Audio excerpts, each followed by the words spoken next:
मैं वत्सली आपका अद्भुत लर्निंग यूट्यूब चैनल में हार्दिक स्वागत करती हूँ। तो हमने लास्ट टाइम मैटर पढ़ा था, तो मैंने उसके बारे में कहा था। उसके मैटर क्या होता है थोड़ा सा रिवाइज करते हैं। मैटर मैंने बताया था सब स्मॉलेस्ट पार्टिकल्स होते हैं मैटर के, ठीक है, उनको हम एटम बोलते हैं। एटम के कनेक्ट से मॉलिक्यूल बनते हैं। तो मैंने बोला स्मॉलेस्ट पार्टिकल्स होते हैं। तो स्मॉलेस्ट पार्टिकल्स में हमारे क्या आ सकते हैं? अगर हम पार्टिकल्स की बात करें, जो मैंने पार्टिकल्स बोले थे, उन पार्टिकल्स को हम क्या कह सकते हैं, उनके क्या नाम होते हैं? तो जो एटम है वो इन स्मॉलेस्ट पार्टिकल्स से मिलकर बना होता है। तो ये एटम्स के 3 पार्ट्स में डिवाइड किया इन एटम को, जिनको हम बोलते हैं सब एटॉमिक, ठीक है, सब एटॉमिक। तो ये 3 पार्टिकल कौन कौन से हैं हमारे, जिनको डिफाइन किया गया है? तो उनके नाम अगर हम लें तो पहला है हमारा इलेक्ट्रॉन, ठीक है, फर्स्ट हमारा क्या है? इलेक्ट्रॉन्स। दूसरा हमारा है प्रोटॉन्स, ठीक है, प्रोटॉन्स। तीसरा हमारा है न्यूट्रॉन्स, ठीक है, प्रोटॉन्स, न्यूट्रॉन्स। हिंदी में भी लिखना चाहें तो हिंदी में इसे बोलते हैं इलेक्ट्रॉन, प्रोटॉन, न्यूट्रॉन। क्लियर? इसका सिंबल होता है इस तरह, ये प्रोटॉन ये और न्यूट्रॉन स्मॉल है। तो इलेक्ट्रॉन जो होता है ये नेगेटिव चार्ज का होता है। इलेक्ट्रॉन क्या होता है? नेगेटिवली चार्ज होता है, नेगेटिव, ठीक है। और जो प्रोटॉन हमारा होता है वो हमारा होता है पॉजिटिवली चार्ज। और न्यूट्रॉन मतलब न्यूट्रल, न्यूट्रॉन मतलब न्यूट्रल कहना चाहे तो उदासीन। आई बात समझ में? नाम से ही हो रहा है। फिर से बात करें तो मैटर स्मॉलेस्ट पार्टिकल, तो स्मॉलेस्ट पार्टिकल्स को हम एटम बोलते हैं। और एटम के कुछ सब एटॉमिक होते हैं 3 तरह के, electron, protons and neutrons. Electron को E नॉट से शो करते हैं, ये नेगेटिवली चार्ज होता है, प्रोटॉन P पॉजिटिवली, और न्यूट्रॉन नाम से ही न्यूट्रल उदासीन होता है, ठीक है। अब इससे क्वेश्चंस एग्जाम में क्या आते हैं? मैंने कहा ना मैं इंपॉर्टेंट क्वेश्चंस डिस्कस करूंगी। ज्यादा देखिए, हम कोई इंटर या फर्स्ट ईयर का पेपर देने जा नहीं रहे कि हमें इसके एक वो या कुल, हमें पेपर क्रैक करना, कंपटीशन का एग्जाम, तो उसमें जो क्वेश्चंस पूछे जाते हैं उस पे मेन आएंगे, बाकी कहानी पे। तो अब इसमें क्या पूछे जा सकते हैं? साइंटिस्ट के नेम पूछे जा सकते हैं। काफी उसकी मैंने ट्रिक आप लिखी है, साइड में देखिएगा। इसकी ट्रिक क्या है? ईट पर नाच। इसको इंग्लिश में ये ईट ऐसे ही पता चला, ईट पर या पर नाच, NAC शॉर्ट। तो अगर हिंदी में भी देखना है तो ईट पर नाच, ईट मतलब इलेक्ट्रॉन। मैंने क्या कहा? ये होता है, यहाँ मैंने ये नोट बताया, नेगेटिवली चार्ज होता है, इसलिए सब जगह पे इसको E- लिख देते हैं, क्योंकि नेगेटिवली चार्ज होता है तो E- लिख देते हैं, प्रोटॉन को P+ लिख देते हैं, और न्यूट्रॉन उदासीन होता है तो इसको N नॉट लिख देते हैं, ठीक है। तो ये सिंबल इसका सब जगह सम्स करने में हम यूज करते हैं। तो वही सिंबल्स की हम बात करते हैं ताकि कंफ्यूजन ना हो, ठीक है। सिंबल्स को हम सही करते हैं। ये नेगेटिवली चार्ज होता है तो E- लिखिए ताकि क्वेश्चंस में आपको कंफ्यूजन ना हो। प्रोटॉन पॉजिटिवली पर, न्यूट्रॉन पे कोई नहीं तो 0, ठीक है। ये हो गया, ओके, उसको भूल जाइएगा। अब ईट पर नाच मैंने कहा, तो E से इलेक्ट्रॉन, T से थॉमसन, मतलब इसके कौन है? इलेक्ट्रॉन के थॉमसन, ओके। तो इलेक्ट्रॉन की बात करें तो ईट, यहाँ पे भी देखिए आ रहा है E और T, इलेक्ट्रॉन, T सब में आता है पर E तो नहीं आता है, इलेक्ट्रॉन, ईट, इलेक्ट्रॉन का थॉमसन। पर देखिए P फिर आना पर, तो पर मतलब प्रोटॉन, इसके क्या हो गए? रदरफोर्ड, प्रोटॉन के क्या हो गए? रदरफोर्ड। पर P से प्रोटॉन, र से रदरफोर्ड। नाच मतलब न्यूट्रॉन, N से देखिए नाम है, N से ये भी, इसका P से तो P, E से E। तो यहीं से देखिए ईट पर और नाच,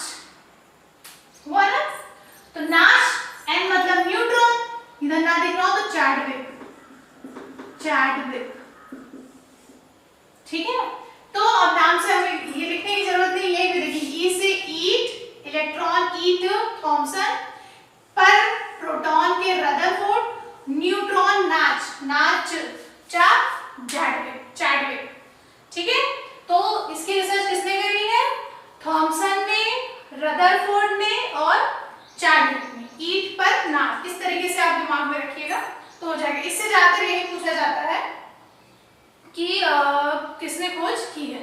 अच्छा, खोज से मुझे याद आया कि मैंने आपको आइटम पढ़ाया था, बस इसकी मैंने खोज नहीं बताई थी किसने करी है आइटम की।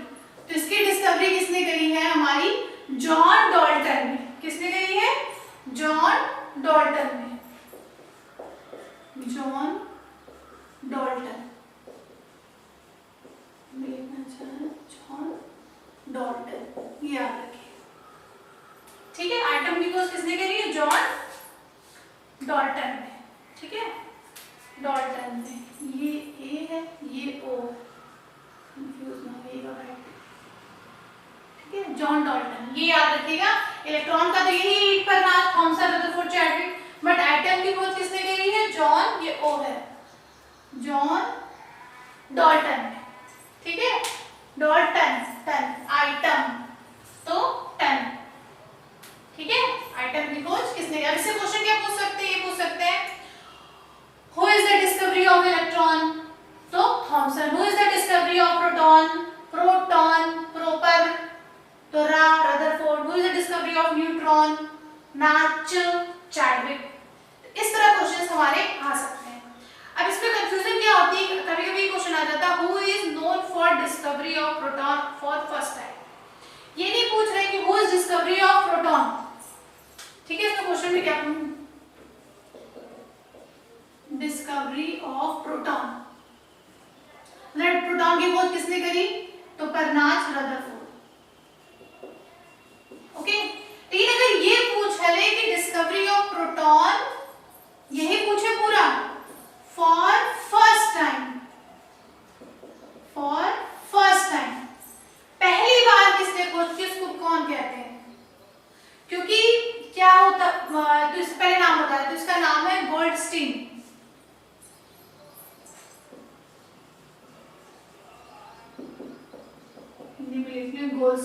Goldstein, Goldstein. देखिए वजह क्या थी? रदरफोर्ड ने जो प्रोटॉन की खोज करी, इन्होंने अपनी प्रूफ दे पाए, इसलिए खोज के लिए नाम हम रदरफोर्ड। अगर नॉर्मल पूछा जा रहा है कि डिस्कवरी ऑफ प्रोटॉन कौन है, तो रदरफोर्ड ही होते हैं। लेकिन अगर ये पूछ लिया जाता है discovery of proton for first time, पहली बार किसने खोजा, तो गोल्डस्टीन है। एक्चुअल में हुआ क्या था, ये प्रूफ नहीं दे पाया अपनी थ्योरी का। ठीक है, कोई खास प्रूफ नहीं हो पाया है इनकी थ्योरी का, इसलिए इनको हम खोजकर्ता नहीं कहते प्रोटॉन। इन्होंने पहली बार करा, पहली बार इन्होंने खोजा, तभी कहा जाता है who is known of discovery of proton for first time, पहली बार किसने खोजा, तो गोल्डस्टीन। अगर फर्स्ट टाइम लिख के आ रहा है तो आप गोल्डस्टीन बताएं, लेकिन अगर नॉर्मल आता है कि उस डिस्कवरी ऑफ प्रोटॉन, तो रदरफोर्ड ही, रदरफोर्ड ने अपनी थ्योरी का प्रूफ दिया, बट ये दे नहीं पाते, इसलिए इनको नहीं खोज पाता। कहते खाली फर्स्ट टाइम लिख कर आता तब बात अलग है, वरना हमारे रदरफोर्ड होते। ये चीज का ध्यान दीजिएगा, कंफ्यूजन इसमें ना। ठीक है, क्लियर है बात? तो ये हमारा हो गया इसके इलेक्ट्रॉन, प्रोटॉन, न्यूट्रॉन की बात। अब इसी से कनेक्ट आता है मॉडर्न एटॉमिक मॉडल, वो पूछा जाता है। ठीक है, तो उसकी बात हम कर लेते हैं।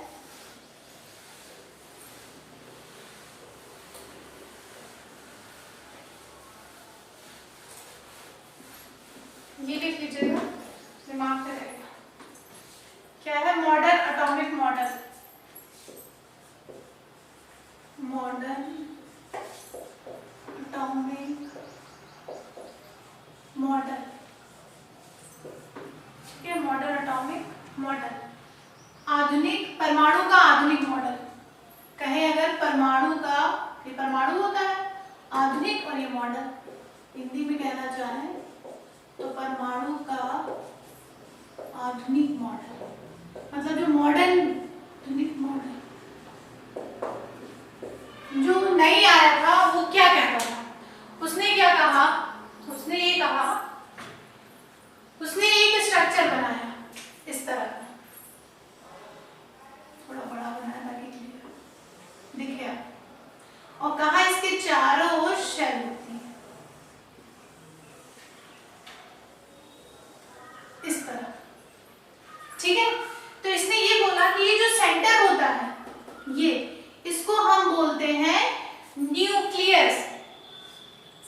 क्या बोलते हैं? न्यूक्लियस। न्यूक्लियस, कुछ गड़बड़ हो जाए तो देखिए, न्यूक्लियस। इसके सेंटर को उसने क्या बोला? प्रेजेंट जो उसका सेंटर होता है उसको उसने न्यूक्लियस बोला, और ये बोला इस न्यूक्लियस के अंदर क्या प्रेजेंट होते हैं? तो इसके अंदर प्रोटॉन और न्यूट्रॉन प्रेजेंट होते हैं। मान लीजिए पूछ लिया जाए present inside nucleus of item, ये क्या होते हैं? Present inside nucleus of item, मतलब आइटम के न्यूक्लियस में क्या प्रेजेंट होता है? तो प्रोटॉन और न्यूट्रॉन, ठीक है। और इनसाइड में प्रेजेंट होता है, और अगर पूछ लिया जाए आउटसाइड में, मतलब जो बाहर है, तो बाहर क्या बचा? क्या प्रोटॉन न्यूट्रॉन यूज हो गए, तो बाहर क्या प्रेजेंट होगा? इलेक्ट्रॉन। मतलब न्यूक्लियस के इनसाइड में न्यूट्रॉन प्रोटॉन होता है, जो आउटसाइड में सेल्स होती है उनमें क्या होता है? इलेक्ट्रॉन होता है। ये मत कहने का मतलब इन सेल्स में जो घूमते हैं वो क्या घूमते हैं? सेल्स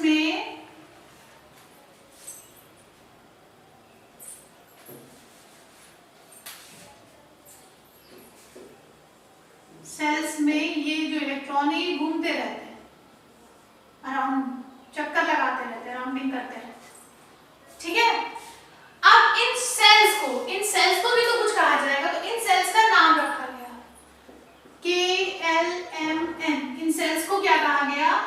KLMN, ठीक है, KLMN। अब इलेक्ट्रॉन जैसे इन सेल्स में घुमा करते हैं, तो इन KLMN की कुछ वैल्यू होगी ना, कितने इलेक्ट्रॉन घूम सकते हैं? क्या पहले में पूरे भर जाएंगे 50, 100, 200, तीसरे पूरे भर जाएंगे? ऐसा तो फिर न्यूक्लियस का फॉर्म, कोई भी चीज बनाने के लिए क्या होता है? कुछ रेशियो होना चाहिए, वरना क्या होगा? वो सही नहीं फॉर्म करेगी, खराब हो जाएगा। तो उसीलिए उसने रिसर्च निकाला, मॉडर्न थ्योरी जो कहती है कि इसमें जो सेल्स होती है KLMN, इन सेल्स में जो इलेक्ट्रॉन चक्कर लगाते हैं उनका कुछ किसी पहली शेल हमारी K, दूसरी L, तीसरी M, तीसरी N। तो पहली शेल में 2, तीसरी सेल में हमारे 8, 2, 8, 18, 32। पहली सेल में 2, तीसरी सेल में 8, दूसरी सेल में 8, तीसरी में 18, चौथी में, मतलब first is 2, L second is 8, third is M 18, N is 4th is 32। तो इसका मतलब इसमें मैक्सिमम, अगर पूछा जाए मैक्सिमम इलेक्ट्रॉन, तो सबसे लास्ट में क्या है? 32। तो मैक्सिमम इलेक्ट्रॉन कितने जा सकते हैं? 32। अब आप कहोगे कईयों का एटॉमिक नंबर बहुत होता है 92, 104, तो उनका हम इलेक्ट्रॉनिक कॉन्फ़िगरेशन निकालते हैं। जैसे 11 होता है तो हम निकालते हैं 2, 8, 10, 11, मतलब पहले में 2, दूसरे में 8, एक में 11, लास्ट में क्या? अभी तो छोटा ऐसे बड़ा होगा तो इसी तरह इनको ब्रेक करते हैं। तो ये मॉडर्न थ्योरी की स्टार्टिंग थी। इसके बाद और थ्योरी है, उन्होंने इसको फिर डिवाइड किया SPDF फॉर्म में, SPDF फॉर्म में, फिर 1 और 2 और 3 में डिवाइड किया, ताकि जैसे जैसे एटॉमिक नंबर का साइज बढ़ता जाए वैसे हम उसको शेल्स में डिवाइड करते चले जाएं और शेल का फॉर्मेशन अच्छे से हो जाए, न्यूक्लियस एकदम। तो वो आगे की बात है कि हम बेस पढ़ रहे हैं जो हमारे एग्जाम में पूछा जाता है। हमें इंटर में नहीं है कि हमें पूरा सीरीज उसकी, हमें जो एग्जाम में पूछते हैं उसकी बात कर रहे हैं, ठीक है। तो पहले बेसिक पे आते हैं। तो हमने क्या बताया आपको कि परमाणु का आधुनिक मॉडल ने क्या कहा कि न्यूक्लियस, सेंटर को न्यूक्लियस कहते हैं, इसमें न्यूट्रॉन प्रोटॉन रहते हैं, और जो बाहर सेल्स होते हैं उनमें इलेक्ट्रॉन चक्कर लगाते हैं। सेल्स को KLMN बोलते हैं, जिनकी वैल्यू होती है 2, 8, 18, 32 होती है, ठीक है। हाँ, अब अगर ये पूछ ले इसकी खोज किसने करी, तो इसकी खोज किसने करी है? नील बोर ने। किसने करी है? Niels Bohr. इसे नील बोर मॉडल भी कहते हैं, एक तरीके से कह लो, इसी इनके नाम के अकॉर्डिंग ही हिंदी में निकला है, तो नील बोर मॉडल भी कहा जाता है, ठीक है। नील बोर मॉडल, ठीक है। तो ये याद रखिएगा, इलेक्ट्रॉन प्रोटॉन का तो ईट पर नाच है। आइटम जो मतलब हमने आइटम्स के बारे में पढ़ा था, उन आइटम का जॉल डाल्टन है, और मॉडर्न थ्योरी जो थी एटॉमिक की वो क्या था? Niels Bohr model. नील नया, कुछ नया निकाला किसने? नील ने। तो नील ने तो ब्रिज पे वोट डाले थे, तो नील नल नील, तो उस हिसाब से आजकल लॉकडाउन में क्या हो रहा है, बाढ़ आ रही है तो देखा नल नील ने डाला था, कुछ नया पत्थर डाल के तभी तो ब्रिज बना था, तो नील नल। तो नील ने नया किया, नया काम किया, तो इसीलिए आधुनिक मॉडल की कौन है? नील बोर है, ठीक है। ठीक है, तो ये क्वेश्चन हमारे इससे आ सकते हैं। अब इसमें एक चीज आती है, वो मैं बात करती हूँ आपसे। छोटे लेवल के मतलब से क्वेश्चंस तो बड़े बड़े भी होते हैं, बट जो आते हैं उसकी बात करते हैं। जैसे मैंने कहा ना परमाणु अणु, तो पूछ लिया जाता है। जैसे मैं एग्जांपल दूं, कोई है आइटम, मान लीजिए उसका यहाँ 40 है, यहाँ 20 है, तो ये हमारा क्या होता है, ये क्या होता है। तो जो 40 होता है ये हमारा होता है मास नंबर, ठीक है, इसको हम क्या बोलते हैं, मास नंबर। हिंदी में कहें तो द्रव्यमान संख्या। और ये जो नीचे वाले नंबर्स होते हैं इनको हम बोलते हैं एटॉमिक नंबर, एटॉमिक नंबर या परमाणु संख्या। कहा इसको बहुत ज्यादा परमाणु क्रमांक भी बोल सकते हैं हम, ठीक है, और इसको परमाणु द्रव्यमान भी बोल सकते हैं। मतलब द्रव्यमान आना जरूरी है, इसमें परमाणु आना है। मतलब ऊपर की चीज द्रव्यमान से रिलेटेड होती है, नीचे की चीज परमाणु से रिलेटेड होती है, ठीक है, ये चीज याद रखिएगा। अब इसमें क्वेश्चन जो आते हैं वो हम बात करते हैं। इस मास नंबर को ए से शुरू कर देते हैं और इसको जेड से।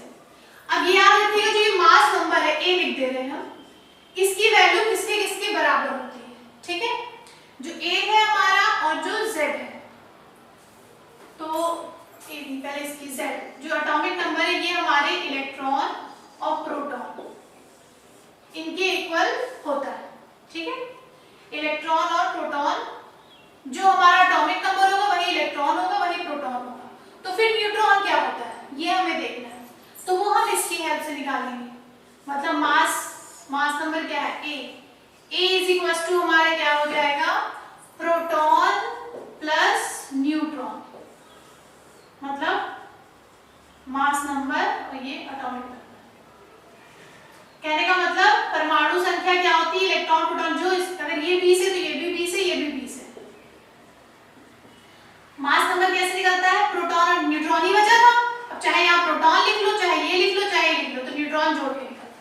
मैं आपको क्वेश्चन बताती हूँ तब आपको ज्यादा समझ में आए। जैसे यहाँ पर अब पूछ लिया जाए कि ये तुम्हें फिगर दे दे, पूछ ले कि प्रोटॉन न्यूट्रॉन की वैल्यू क्या है, तो प्रोटॉन न्यूट्रॉन, अब Z हमारा क्या है 20, A क्या है 40, तो प्रोटॉन और न्यूट्रॉन इसके इक्वल, इलेक्ट्रॉन इसके इक्वल हो, तो इलेक्ट्रॉन प्रोटॉन क्या हो जाएगा 20, और न्यूट्रॉन तो A प्लस क्या होता है P प्लस है, ये है 40, P क्या है 20 प्लस, ये प्लस है इधर आएगा माइनस, तो न्यूट्रॉन क्या आ गया 20। आगे ऐसे मान लो कोई दूसरा दे दे,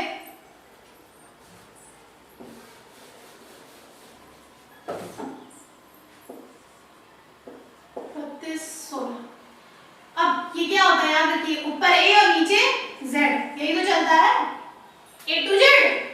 तो A क्या है हमारा द्रव्यमान और Z क्या है परमाणु, याद रखिएगा। अब पूछ रहे इलेक्ट्रॉन प्रोटॉन न्यूट्रॉन, तो Z किसके इक्वल होता है प्रोटॉन और न्यूट्रॉन के, तो Z हमारा क्या है 16, तो ये तीनों भी क्या हो जाएंगे 16, और इलेक्ट्रॉन सॉरी, अब न्यूट्रॉन बताना है, तो न्यूट्रॉन क्या होता है A P plus N, A क्या है 32, P क्या आ गया 16, अब ये प्लस में इधर आएगा माइनस, तो 16 माइनस करें तो न्यूट्रॉन क्या, मतलब ये चीजें कॉमन जो पूछी जा सकती है, ठीक है। मैंने आपसे बहुत चीजें डिस्कस करी जो एग्जाम में पूछी जा सकती है टॉपिक से, इसमें से ये सारी चीजें पूछने के चांसेस काफी रहते हैं, ठीक है। तो हमने क्या डिस्कस कर लिया, मैटर के अंदर जो एटम आते हैं उनके कुछ सब पार्टिकल्स इलेक्ट्रॉन प्रोटॉन न्यूट्रॉन, जिनको हीट पर नाच के थ्रू हम कर सकते हैं। इसमें क्वेश्चंस क्या पूछा थे, वो डिस्कवरी ऑफ न्यूक्लियस।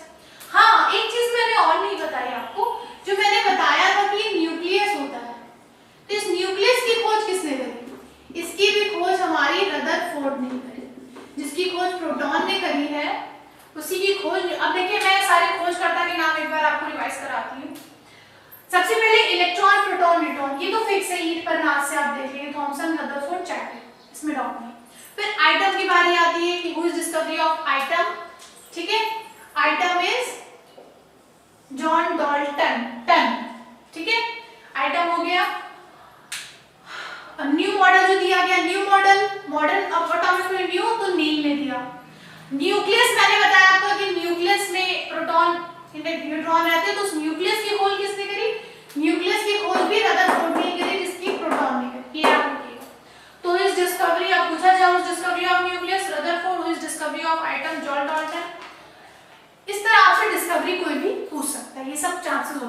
है, आप लोग नोट डाउन कर लीजिएगा ताकि कंफ्यूजन ना हो।